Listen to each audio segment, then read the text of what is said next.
spitting bucket. Ah, my cocktail shaker. Okay, let's see how this looks. Looks good, but I think I'm overexposed. It's Châteauneuf-du-pape. Châteauneuf-du-pape. I want to share this with you because I'm really excited.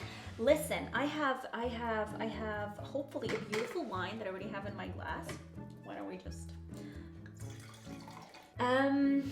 The name Châteauneuf-du-pape, literally translated from French, means new chateau or new estate for the Pope. What happened? Why does... As far as I did my research, it was 14th century, and then the Pope said that he wants to switch headquarters from Avignon to from Rome to Avignon, and so he went to the south of France and said, this is going to be my permanent residence now. So, you know, and then he liked wine, so he asked a whole bunch of monks to permanently make wine for him, and that's how the Avignon or Châteauneuf-du-Pape became so popular. All right, so we are in, why don't we just leave it like that? We are in France, in the southern part of the Rhone Valley. So Rhone Valley is basically subdivided into the northern part of Rhone. This is where Syrah grape variety reigns. And then we have the southern part of Rhone. It's so gloomy today. This is where many grape varieties grow, especially those grape varieties that love sun and, you know, solar warmth and sun and sun. Off to a great start already. There are generally I would say four grape varieties that are super famous in the southern Rhone that you meet the most, and that are, I would say, predominantly used for making Châteauneuf-du-Pape. It's Grenache, it's Mourvèdre, and it's Syrah. Yeah, well, what do you know? Three grape varieties are all here. Grenache, Mourvèdre, and Syrah. Listen, it says Counoise and Vaccarès. I do not know who these are. Okay, so Counoise. There are 13 different grape varieties that are allowed to be used for making Châteauneuf-du-Pape wine. 13. Wow. And then it's really up to the winemaker if he wants to use all of those 13 grapes or if he just wants to use one grape, you know. Oh, all right. So Counoise is a grape variety that is mostly grown in the southern part of France, but apparently it came from Spain, from the name Cunesa, whatever that means. And then we have Vaccarès. Caress, it's like to, you know, caress. Probably gives lots of elegance and finesse to the wine. You know, jokes here. 15.5% alcohol. Oh, are you? Shebang. Wow. Listen, I don't feel it on the nose. Yeah, it's a grape variety that is grown in the south of France, and it is used predominantly known for it being a part of the 13 grape varieties that are officially allowed to be part of the Châteauneuf-du-Pape wine. There it is. So listen, the name we got, we know where the name comes from, and then basically this wine was super popular. This red wine that the monks were making in the 14th, 15th century was super popular. It became so popular then that many people wanted to replicate how it's done, and the Pope, so they kind of wanted to protect their name, which is of course super smart, and so they said, you know what, we have to create something that would be, that people would know, okay, only this is the proof of the original of the originality of the wine. And so what they did is they created this special label, this bottle that had a very signature emblem, and it still is nowadays. You can only make an official Châteauneuf-du-Pape will be made by using this bulky, beautiful bottle. The climate, one of the things that make the Châteauneuf-du-Pape, once again, one of the things that make again, oh my god, one of the things that make Châteauneuf-du-Pape wine so special are the climate, the soils, and of course the grape varieties that are grown there. And then, you know, it all comes down to the winemaking techniques. So you know already that 13 grape varieties are allowed, and then it's up to the winemaker to decide how he wants to proceed from that on, how many grape varieties he wants to involve in his cuvée. And then we have the climate. The climate is super nice. It's a classical Mediterranean climate. It's warm, it's sunny, it's beautiful, partly because the humidity cannot really thrive there because of the wind, because of the Mistral, because of the wind, which we call a Mistral. It's quite harsh winds, and they are basically the winds that are harsh. What am I doing?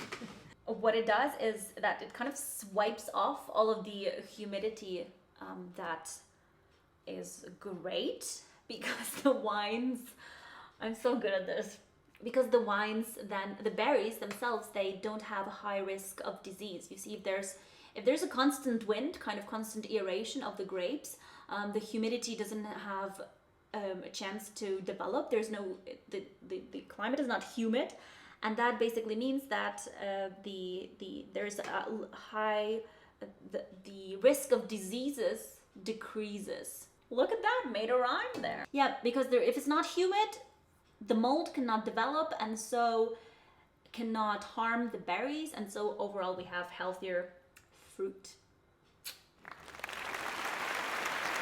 Yeah, that's Mediterranean climate. Soil is another important component, and in Châteauneuf-du-pape we basically have different kinds of soils. You have lots of sands, but they're more for making, like if the soil is more sand dominant, I would say that it's not going to produce super complex wines. You know, it's more for the wines that you just pop the cork open, drink it, enjoy. Not too, oh my god, complexity. No, just, you know, that's sand. Then we have clay. Clay is cool, especially for the red wines. Clay really supports the tannic structure of the wine, and it produces more sophisticated wines, more complex wines, the wines that can really live for a long time in your cellar, if you have one. And what's also typical for the southern Rhone is these pebbly soils, you know, and in the Châteauneuf-du-pape region, they have this almost like a big chunks of those pebbles, and they absorb the heat. So they absorb the heat, and then they give that heat back to the roots of the vine. What else? Let me think. I actually made some notes. Why don't we just drink it? Oh yeah, one more thing. The bushes. This is really interesting. Basically, in the areas where they grow wine, where it's too hot, it's most of the time it's really nice for the grape varieties, but also it may be tricky because if it's too hot, the sun can actually damage the berries. You know, it can almost burn them, and they don't wear SPF. So this is a bad joke, I'm sorry. They don't wear SPF. So basically the winemakers came up with this really creative idea of how to protect the grapes from that unnecessary sun.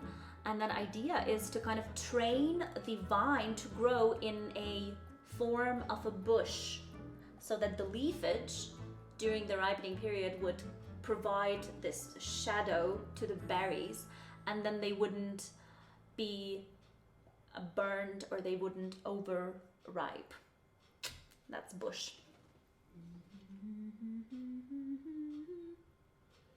I think it's really closed. Listen, it gives me this kind of earthy quality. This, do you know what that is? This is beetroot. Oh my god, this is it. This is what I mean with earthy quality, you know? Like a vegetably thing going on. Not that many fruits, I have to say. More like of that kind of dried herbs. I have a little bit of rosemary here and thyme. This is what it reminds me of. This is what I cook with. This is like also a typical southern France or southern Rhone herbs. Excuse me. We've got a bit of leathery touch, I say. Fruits, okay, listen. I'm already having such a density of color here, and I'm thinking in terms of fruits, I always associate the color of the wine with the color of the fruits. So I'm thinking like of a black cherry or black. Oh, you know what? This also. Nice, huh? I have have some spices too, a little bit of black pepper. Ooh, how about dark chocolate? I don't have that, but definitely a little cacao dark chocolate note going on. But it needs to breathe, you guys. It needs like 2 hours of breathing. When I was young, when I was 17, I wasn't patient with my wines. I would never give them enough time to breathe. And it's a pity because I really lost this, character arc of the wine. I wasn't patient enough, okay? Which was a mistake. So don't make that mistake. If you have a beautiful bottle of wine, treat it nicely, treat it properly. Take a decanter, decant it, or just pop the cork open and let the bottle like that breathe for 2.5 hours. I promise you, the wine is not going to disappear. It's going to be there. It's going to be even more beautiful, even more interesting. I don't feel that heaviness that I would expect from a wine like this. I'm always thinking, when I think Châteauneuf-du-pape, I'm thinking those bold, big, heavy, down, pushing you downward wine. Winter wines. Winter is coming. Kind of sitting in front of the fireplace, opening that bottle of wine. But this one, no, it has a very gentle acidity, which is great because for the wines that are high in tannins that give you this earthy, dusty feeling, acidity can be really, really refreshing. So always a great sign. But 15.5% of alcohol, it's very, very elegant if you consider that it's such an alcohol bomb. Oh my god, I forgot to look at the color. Oh no. So it doesn't give me this inky, a brush stroke that usually comes from Syrah grape variety. It gives me this, it's a classical ruby intense look. Not too inky, not too blue. So nice. And actually, if you look at it from the top, okay, why don't we? You see, it just ever so slightly starts to fade on the rim. The middle of the wine is still super intense, blackish, dense, and the sides of the wine, it slowly start to fade, which is absolutely normal for wine, for a red wine. Red wines, when they age, they lose color, and it starts to fade with the sides, and then it kind of comes to the center. So this is from Domaine de la Mordorée. All right, so we've got a wonderful bird. I mean, you can have a look at this again, and this is our wine. This is our label. I mean, I think it's very well done. Look, if I kind of move it from side to side, it gives me this beautiful golden reflection. Very nice. It's a 2018 vintage. And yeah, the winemakers decided to name this girl the Traveling Lady. Maybe a little bit of that smoked plum. This one. This is what I mean. This is the smoked prune. It's prune. The chocolatey feeling is definitely there. That bitterness, but again, very light, like a light touch, not dominant at all. Excuse me. Pepper, black pepper is here. Enter black pepper. Very interesting profile. I was expecting lots of alcohol. I was expecting a lot of this, kind of in your face boldness and tannic structure, but it surprised me. Nice acidity. My mouth is really watering. The tannins are very well integrated too. You have a blessed day. And I haven't even had a sip.